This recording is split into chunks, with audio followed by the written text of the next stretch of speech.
ओम नमः शिवाय। दोस्तों, यह कहानी शुरू होती है संत कबीर के साधारण जीवन से, जो एक झोपड़ी में अपने शिष्य और पुत्र के समान कमाल के साथ रहते थे। कबीर दास जी का जीवन अत्यंत ही सरल था, लेकिन वे आध्यात्मिक ज्ञान के उच्चतम शिखरों तक पहुंचे हुए संत थे। वे नित्य ही नदी में स्नान करते, गांव के मंदिरों में जल चढ़ाते और दोपहर के बाद भजन में लीन रहते। उनकी दिनचर्या में अत्यधिक अनुशासन था और उन्होंने अपने शिष्य कमाल को भी उसी तरह साधना और विनम्रता की शिक्षा दी थी। कबीर जी की साधना केवल अपने लिए नहीं, बल्कि मानवता की सेवा के लिए थी। उनकी प्रत्येक क्रिया में लोगों को सही मार्ग दिखाना और जीवन का गूढ़ सत्य सिखाना शामिल था। उनके ज्ञान का प्रवाह एक निर्मल गंगा की तरह था, जिसमें सबके लिए ज्ञान और मुक्ति का संदेश था। उन्होंने अपनी साधना से अनेक तरह की सिद्धियां प्राप्त की थी, लेकिन वे इन्हें कभी दिखावा नहीं बनाते थे।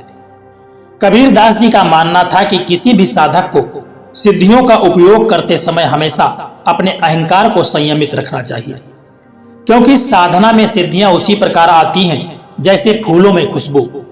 लेकिन जैसे ही कोई साधक इन सिद्धियों पर गर्व करने लगता है, उसकी साधना वहीं समाप्त हो जाती है। कबीर जी के एक शिष्य को भी इस शिक्षा के साथ जीवन जीने के लिए वे प्रेरित किया करते थे। एक दिन की बात है कि पास के गांव के जमींदार का इकलौता जवान बेटा अचानक रात को मर गया। घर में मातम छा गया और रात भर रोना धोना चलता रहा। बेटे की मृत्यु से दुखी जमींदार और परिवार के लोगों ने सोचा कि शायद कोई चमत्कार हो सके और उनका बेटा जीवित हो जाए। इसी उम्मीद में किसी ने उन्हें यह सलाह दी कि गांव के बाहर संत कबीर जी रहते हैं, जिनकी अनेक तरह की सिद्धियां हैं और सिद्धियों के किस्से बड़ी दूर दूर तक फैले हैं, वे शायद कुछ मदद कर सकें।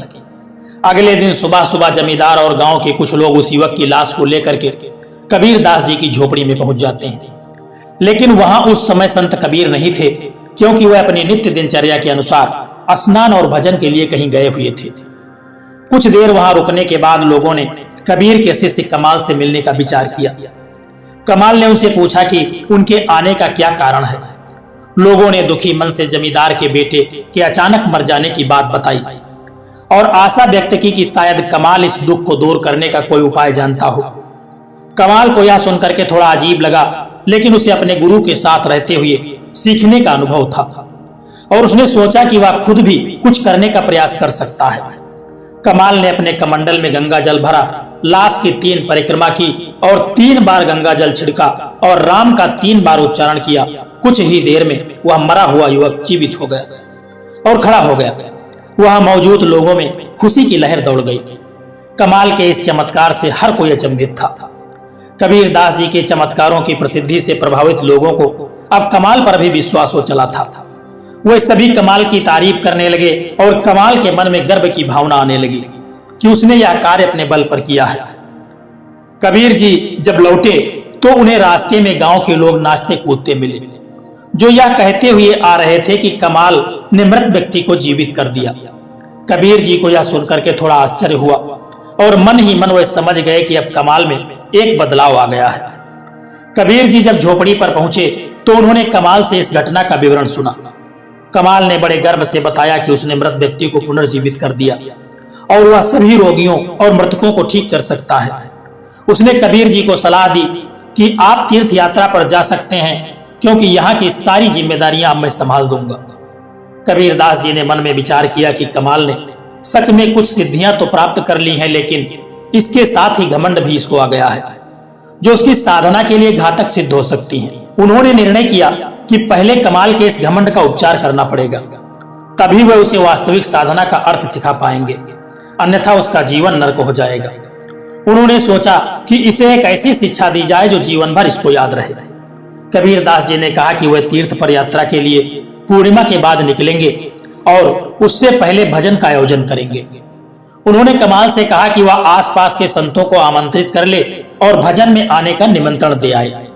इसके साथ ही उन्होंने कमाल को एक चिट्ठी दी, जिसमें लिखा था कि कमाल भयो कपूत, कबीर को कुल गयो डूब। इस चिट्ठी का असली अर्थ यह था कि कमाल अब घमंड में आ गया है और इससे कबीर की साधना का मूल उद्देश्य ही प्रभावित हो रहा है। कमाल संतों को चिट्ठी देकर के आमंत्रण देने निकल पड़ा। जब वह पहले संत के पास गया और चिट्ठी पढ़वाई तो उस संत ने समझ लिया कि कमाल अब घमंड में है। संत ने कमाल से बातों बातों में उसकी भावनाओं का अंदाजा लगाया और कहा कि अब तो तुमने बड़ा कार्य कर लिया है, तो शायद अब कबीर जी की भी तुम्हें जरूरत नहीं रही। कमाल ने अहंकार भरे शब्दों में कहा कि हाँ, अब गुरु जी जा सकते हैं, क्योंकि अब मैं खुद भी मृतकों को जीवित करने और रोगियों को ठीक करने में सक्षम हो गया हूं। संत ने कमाल को वहीं रुकने और शाम को थोड़ा चमत्कार दिखाने को कहा। उन्होंने गांव में सूचना भेजी कि कुछ ही देर में सैकड़ों बीमार लोग अपनी समस्याओं का समाधान के लिए वहां पर एकत्रित हो गए। संत ने कमाल से कहा कि चलो इन सभी की बीमारी को ठीक कर दो। कमाल पहले तो सोच में पड़ गया, क्योंकि इतने लोगों का इलाज करना उसके लिए असंभव लग रहा था। उन्होंने संत से कहा कि यह कार्य उसके बस का नहीं है। तभी संत ने कमंडल में पानी लिया, राम का एक बार उच्चारण किया और पानी का छींटा उन पर मारा। सभी बीमार लोग एक ही झटके में ठीक हो गए। यह देख करके कमाल हैरान रह गया। उसने संत से पूछा कि कैसे केवल एक बार राम का नाम लेने पर सभी लोग ठीक हो गए, जबकि मैंने तो मृत व्यक्ति को उठाने के लिए 3 बार परिक्रमा की थी और 3 बार जल का छींटा मारा था और 3 बार राम नाम का उच्चारण किया था। संत ने कमाल को सूरदास जी के निमंत्रण देने के लिए भेजा। सूरदास जी ने उसे तुरंत नदी में जाकर किसी को बचाने को कहा।